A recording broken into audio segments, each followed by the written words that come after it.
Join us today for an action-packed episode of Locked On Fantasy Baseball, where we review the 2023 season for the New York Yankees.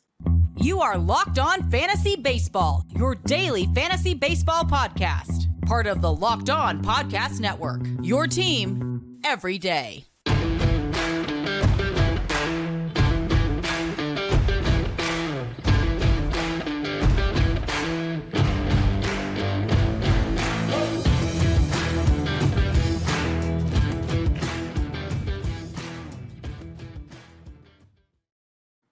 Hello, fantasy baseball fanatics, and welcome to the Locked On Fantasy Baseball podcast, brought to you by the Locked On Sports Network, your team every day. As always, we're your number one source of fantasy baseball knowledge, and thank you for making us your first listen each and every day. I'm your host, Dominic Martino. You can find me on Twitter at DomMartinoFB, here as always with my brother, my co-host, my partner in crime, Matthew Ane, and you can find him on Twitter at Matthew_Ane.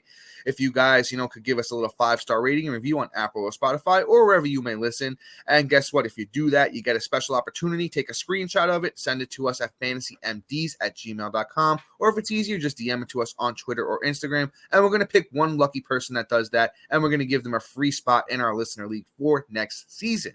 And lastly, if you're watching on YouTube, hit that little bell below. It subscribes to the channel. Also gives you a notification every time we drop a new episode. And real quick, before we get into things, let me talk to you guys about Sleeper.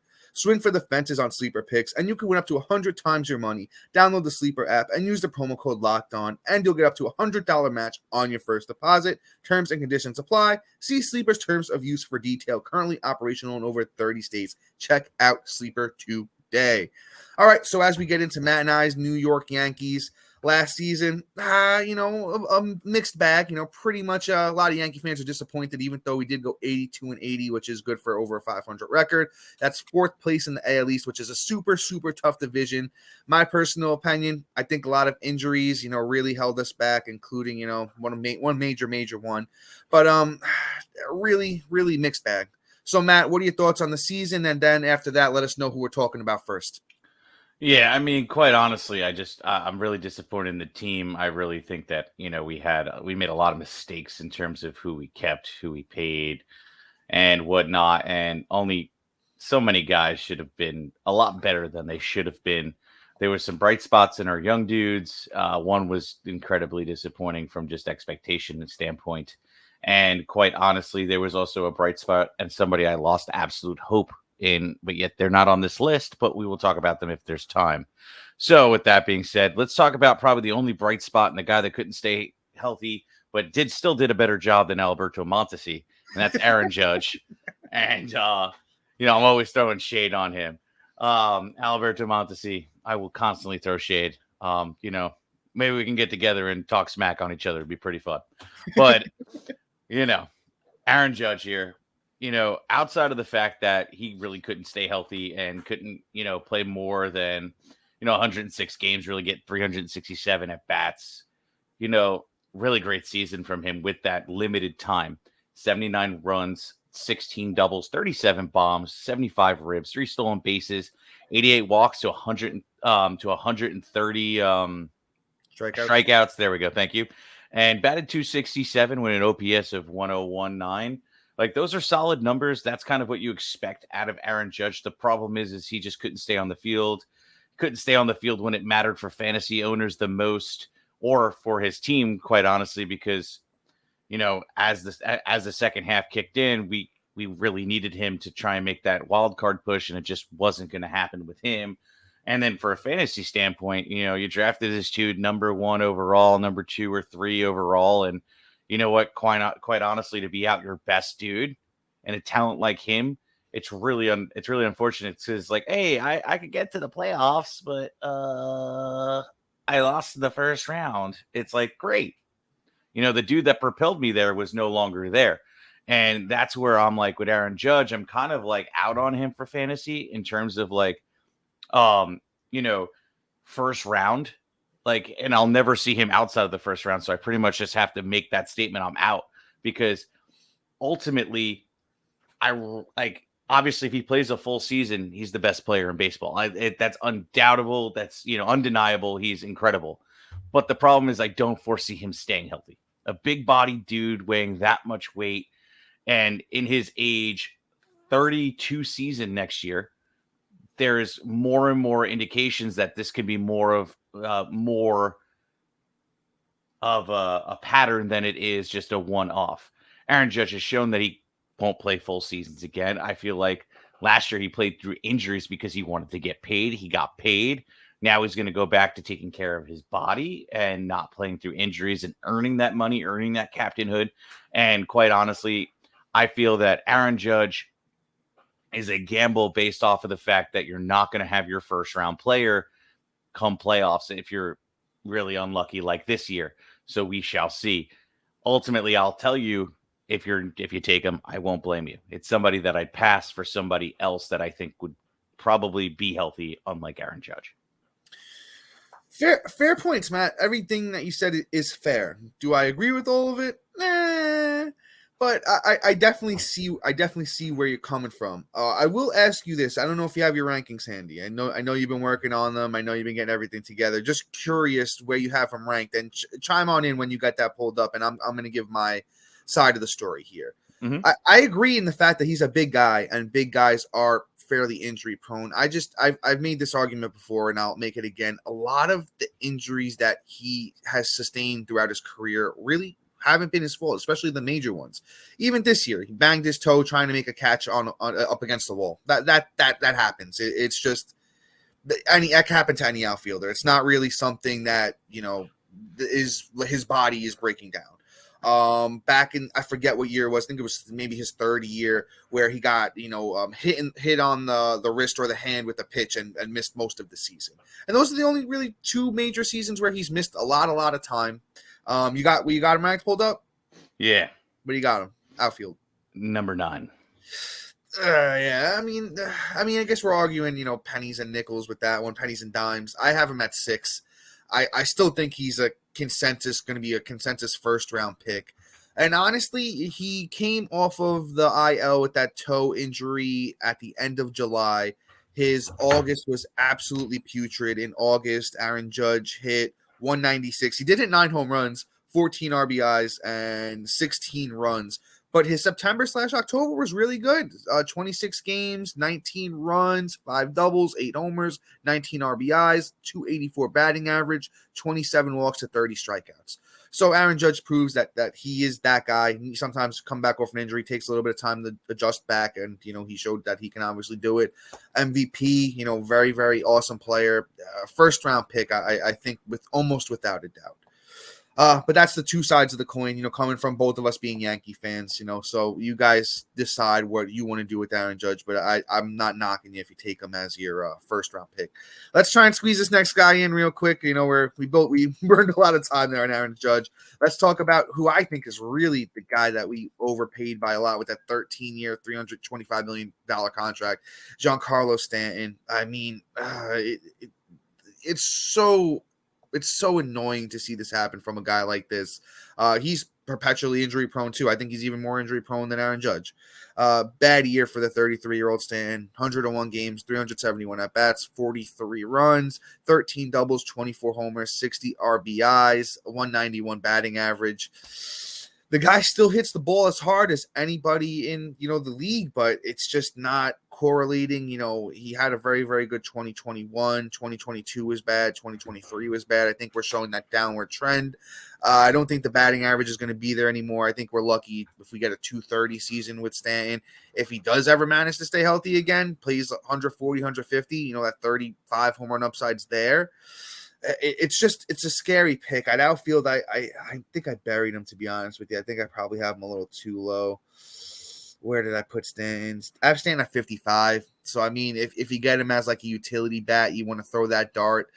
In deeper leagues, 5-man outfielder. If you get him as your outfielder, 4, 5, I guess that's okay. Once again, if you want to throw that dart, if you played safe with batting average at the top and you just need some power in your lineup, not the worst pick. But I don't know, man. I'm going to have a tough time taking him in fantasy this upcoming season. Oh, yeah. He's atrocious. But before I really get into that and really, poop on the man's life here, and we talk about another guy that's super disappointing, and then some bright spots in the lineup, and then some more downward stuff, I have somebody great to talk about. The MLB playoffs are here, which means the clock is ticking on your chance to win 100 times your cash on a daily fantasy baseball. Baseball has never been more exciting with studs like Acuna, Betts, and Ohtani. Pick the over-runner for these stars like home runs, hits, strikeouts, and more for up to 100-time cash payout on Sleeper. Get your picks right, and you could win big. Entries can be made in under a minute, so get your last-minute bets in time. Use the promo code LOCKEDON, and you'll get up to $100 match on your first deposit. Fast. Dom and I love Sleeper, not only for its easy to use fantasy platform, but also to have the fastest and most accurate alerts. Check out Sleeper today. Terms and conditions apply. See Sleeper for terms and user details. Oh. All right. So, Giancarlo Stanton standing at attention and swallowing up all that money, probably going to go back to wherever he's from and sip on a really nice frozen drink in about a year or two with all his money just rolling around in bags and bags of cash with a grand total of like nothing done or accomplished with such a great big bag of money. Steinbrenner, I hate you. Boone, you can't do anything with it. I'm sorry, man. It's Giancarlo Stanton. My guy is just as healthy as Alberto Mondesi these days, except, Stanton will just, play maybe a game or two more. But he's the epitome of the biggest bust in history. But anyway, let's move on. Let's talk about Anthony Rizzo here. Anthony Rizzo last year really, played mind tricks how his outcome would be for me, what I thought it would be for next year. Because, man, it was just a little rough this year, unfortunately. He also wasn't, the picture of health either, this team. 373 at-bats, 45 runs, 14 doubles, 12 bombs, 41 ribs, 35 walks to 97 strikeouts, and batted a nice 244. Quite honestly, Anthony Rizzo at 33, I think last year was kind of more of like the Big Papi vibes. I feel like he should have just went out on that high and rode into the sunset with that monster season. And this year, I just feel like this is what we're going to get. Anthony Rizzo is anywhere on my draft boards. I probably have him buried at first base around like the range of 25 to 35. In that range, I will not touch him with a 10-foot pole in draft seasons. So, you know what? Worst case, he is a dart throw at the end if you think maybe he'll bounce back. But ultimately, if you're looking for him as your starting first baseman, I think that'll be a grave mistake. So I agree with the end of your statement there. I don't know if he's, even I have Rizzo at 19 at my first base spot. I could potentially see him moving up maybe 2 spots. So even in a 15-man league, he's probably not your starting first baseman anymore. But I need to remind everybody how red hot this guy came out through the first, 2 months. So April/March, 28 games for Rizzo, 103 at-bats, 13 runs, 5 doubles, 5 homers, 13 RBIs. He hit 282. Then Rizzo comes out in May, another fantastic month, looked even better. 25 games, 17 runs, 3 doubles, 6 homers, 19 RBIs, and a 327 batting average for Anthony Rizzo. Then I believe it was at the beginning of June, maybe even the end of May, he had a collision at first base with Fernando Tatis where he caught like a knee to the head. Apparently, since that time, he had a concussion and he was just trying to fight through it, play through it. The Yankees needed him. He had a really bad June and an even worse July, right? So I really think that he was trying to play through it because even when they put him on the IL on August 3rd, they said that he's on the IL with concussion syndromes, was out for the rest of the season after that. So I think there's still a chance that Rizzo bounces back and he's like a sneaky pick at like one of your bench guys, something like that. But I'll throw that dart. He's a guy, there's a lot of times where you'll hear me say when I'm talking about guys here this offseason where I'm not going to throw my dart in that direction. Anthony Rizzo is one of those bats that if he plays 130, 140 games, he can give you 30 plus homers. Depends how good this Yankee lineup is next year. He can give you, I want to say, 80 runs, and the real upside is 100 RBIs in this Yankees lineup. And the batting average is going to be tricky with Rizzo, because I really thought he had turned back the clock at the beginning of the season where he could be a 280-ish hitter. Maybe that's not in the cards anymore. Maybe we'll just see burst from Rizzo where he's hot for a month, hot for a couple of weeks. Maybe it's a 270 batting average upside, but I would go in expecting more of a 250. But that's useful, man. If he's going to give you that pop, good counting stats, decent batting average, I could see Rizzo being very useful for next year. Let's keep things pushing, though. Let's talk about who I think Matt was talking about when we talked about saying one of those young guys that kind of disappointed by his expectations. Let's talk about Anthony Volpe. Dude was just like, red hot this spring training. He took the shortstop job and ran with it. Not many people besides my brother Matt actually called that. Matt was one of the only people, and not even just talking about fantasy expert guys. I'm talking about anybody that I know, even Yankee fans. Matt was the only one from the gate saying, hey, Volpe's going to be in that opening day lineup. So, Matt, you get tremendous credit for making that call. Thank you. Yeah, so 22-year-old Volpe, rookie season, 159 games, 541 at-bats, 62 runs, 23 doubles, 4 homers, 21 RBIs. 21 homers, 60 RBIs, 24 steals. The walk to strikeout ratio, needs a little work. 52 walks, 167 strikeouts, and he hit 209. So, Volpe had some monster minor league seasons, but let's not forget in 2022 in the minors, he did only hit 249. He did have that standout, but that was pretty much high A and, a rookie ball where he hit 294 in 2021. So I think Volpe might be like a 25-ish guy that could hit 240, 250. It depends where they hit him in this lineup. The counting stats could be decent.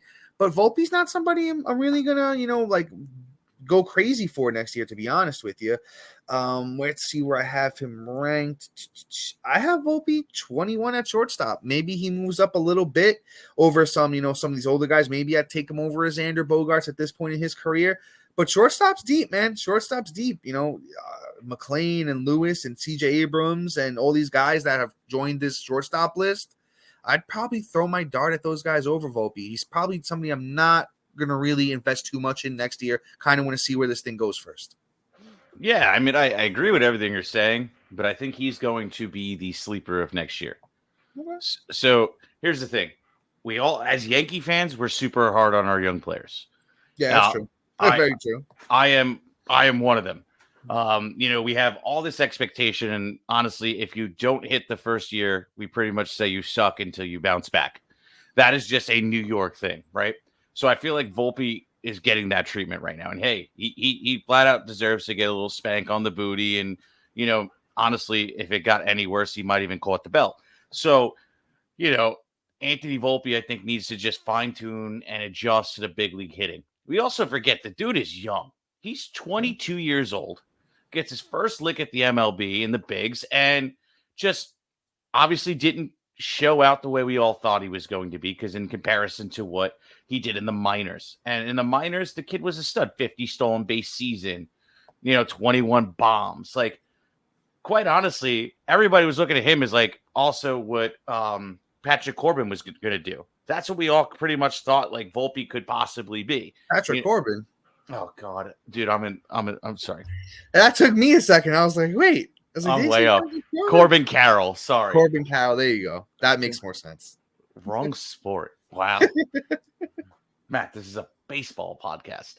But anyway, we all thought that Volpe can come out and be like Corbin Carroll. And unfortunately he didn't. But the jury isn't out. One season doesn't define Anthony Volpe. Oh, 100%. 100%. And quite honestly, as I'm talking about him, I have him at 21. He's probably going to move up quite exponentially, not like 10 spots, but maybe. Oh, wow, we had him at the same spot. That's wild. Yeah, but I think he's going to move more up to like. I see it too. 15 or 16, just based off of the upside, which still at shortstop, probably the deepest position, where you could probably still catch him outside of pick 200.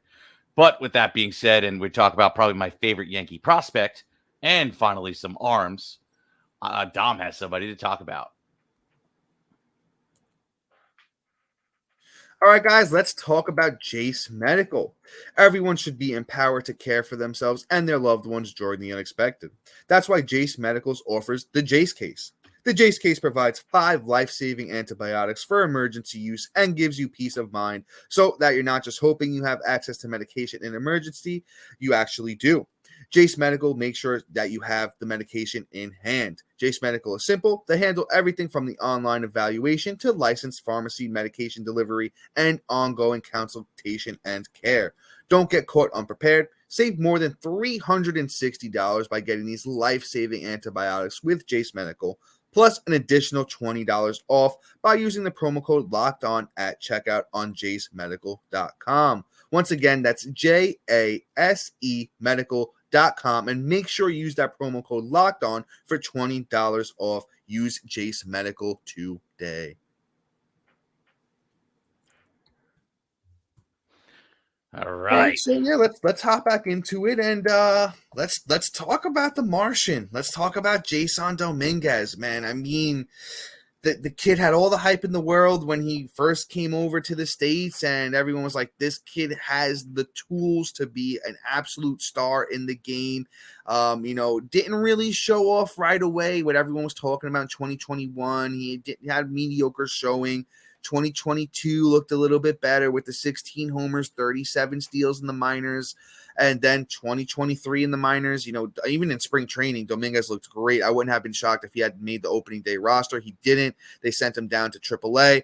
He played 118 games between AA and AAA. That's my fault. He sent down to a AA after spring training. Then he moved up to AAA. But 118 games combined in the minors for Dominguez this year. 456 at-bats, 89 runs, 22 doubles, 3 triples, 15 homers, 76 RBIs, 40 steals, and you got to love this, 83 walks to 133 strikeouts. Isn't really too shabby at all, with a 265 batting average. And then guess what? He gets called up for 8 games, 31 at-bats, 6 runs, 8 hits overall, a double, 4 home runs in 8 games, 7 RBIs, even stole a base and hit 258. So Dominguez looked primed, absolutely primed to, break out and be awesome. But then the horrible news came down. Tommy John for Dominguez. He got it on September 20th.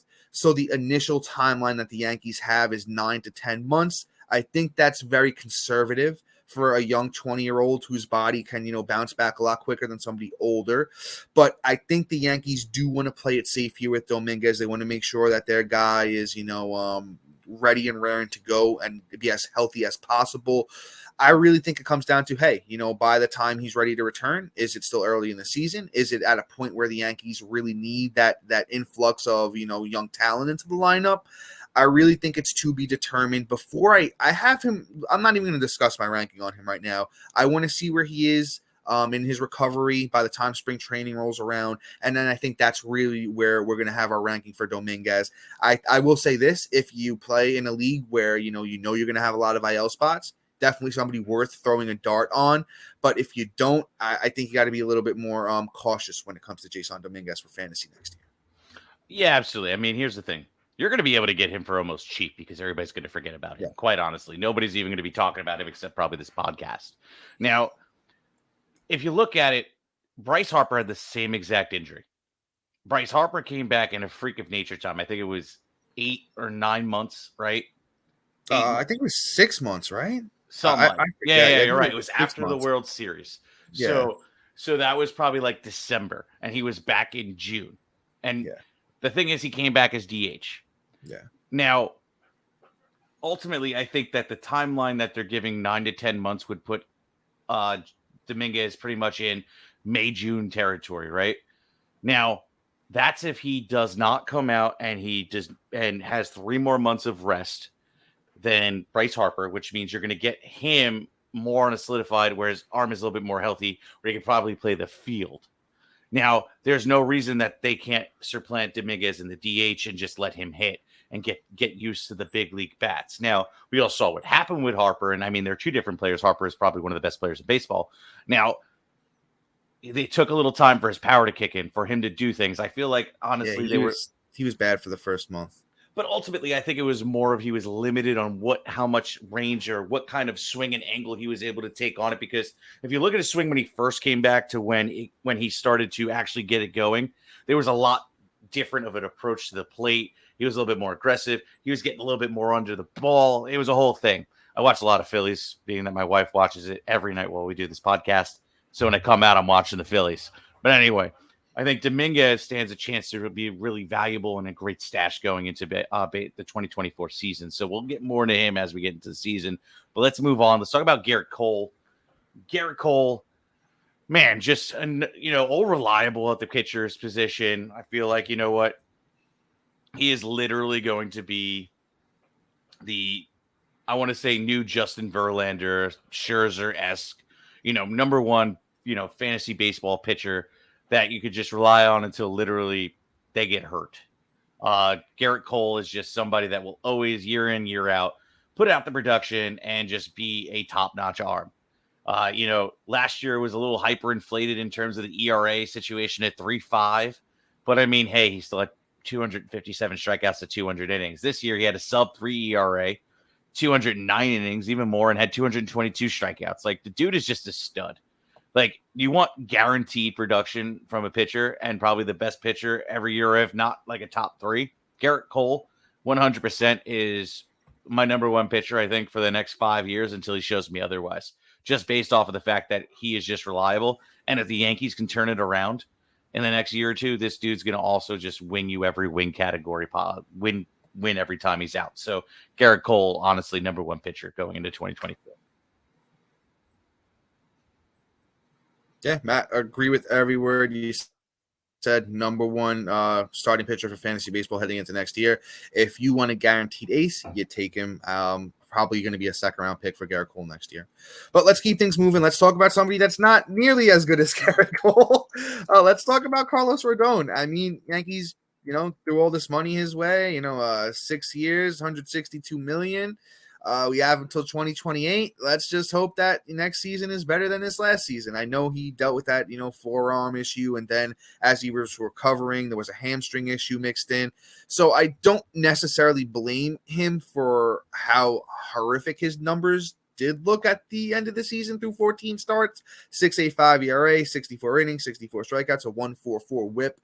I think Rodon has a little bit of that Dylan Cease in him, where the 2021 and 2022 aren't really actually how good he is. I think he's going to be more of a mid-threes ERA type of guy with a heavy strikeouts, and the whip is probably going to be, the high, like a 1.18 to a 1.25 in that range for Rodon. I honestly got him probably a little bit better. No, I don't think I buried him too bad. 46 at starting pitcher for next year. Once again, if you get this guy as like your starting pitcher 5, I'm not mad at it. Starting pitcher 4 is a little bit risky because there's other ways that I want to throw my darts when I'm getting to that point. There's a lot of, other guys that I think have higher upside than Rodon. But not a bad choice for next year if you want to take a chance on somebody that does have has shown a high ceiling. Yeah, I mean, Rodon is somebody I'm not gonna write off. I mean, yes, he's gonna be ranked lower, but he's still gonna be a top 35 pitcher, like without question, just based on the fact of the upside. And honestly, too, just you got to look at like a lot of the rules that I have for fantasy players. New year, new team. Also was hurt. That's literally a perfect storm for a guy going on a new team, and then pretty much his production is pretty much zapped at that point. Honestly, I feel like in the draft process in the season, I ultimately was not humble enough on just my fandom, and I should have told people to stay away from him, but I didn't. Instead, I said draft him at the value. So next time, we're just going to learn from our mistakes here. But Rodon, I think for 2024's outlook is going to be just fine. I feel like we're going to see a nice bounce back. We're going to get him at a decent price, and he's going to be a pitcher 2, possibly a pitcher 3, depending on what the ADP looks like. And at that point, I'm willing to take a shot at him as like a late 2 or my 3, depending on how and where he falls in drafts. So Rodon is going to be nice next year. There's no way anybody's taking him as their pitcher 1. But let's move on. Let's talk about somebody that should have a bounce back, and that's Nestor Cortez. Nestor Cortez just dealt with injuries out the wazoo. It was a shoulder, man. That's a rotator cuff in your shoulder. That's such a tough injury to deal with. Amen. And quite honestly, you saw it. You saw it take a toll on him. You saw exactly what the issues were. And you know what? Look at Jack Flaherty, probably one of my my young favorite pitchers that just can't get it right after the shoulder injury. Didn't do what he needed to do to take care of it. Hence why now he sucks. Whereas Nestor, they finally just said, yo, like, you're done. You're done for the season. We're going to correct this. You're going to come back next year, and you're going to be just fine. So I feel like next year we're going to see almost a 2022. I say we're going to have, well, actually better yet, almost a 2021. We're going to have like a 3.5, 3.6 ERA. I think we're going to have well over a K per 9. Like that really nice, 10 to 15 Ks over his innings pitched. And we're going to see the standard whip from him of, the 1 to 1-1 whip. I think Nestor Cortez is going to be just fine next year. He obviously is going to bear some injury risk and some risks alone. But at the same time, I feel like Nestor Cortez is somebody else you cannot pass up on the upside, and you cannot pass up on the value you're probably going to get for him. Yeah, I have Nestor Cortez as my number 34 starting pitcher for next year. I probably have him where you're going to have Rendon. I think Rodon. Yes, I said Rendon. Oh, Jesus. Don't come after me, guys. But I think Cortez is just a great starting pitcher, going to have a lot of value going to next year. I think he's going to go late. I think people are going to forget how good he was in 2022 and 2021. So I think he's somebody you could feel very confident in drafting and him being, very, very good. But guys, that's all for today. Please be sure to like, subscribe, comment, rate, and review. Also, thank you for making Locked On Fantasy Baseball your first listen each and every day. Shout out to our everydayers and new listeners. Make sure you're locked on tomorrow for a new episode. But guys, until then, peace. See ya.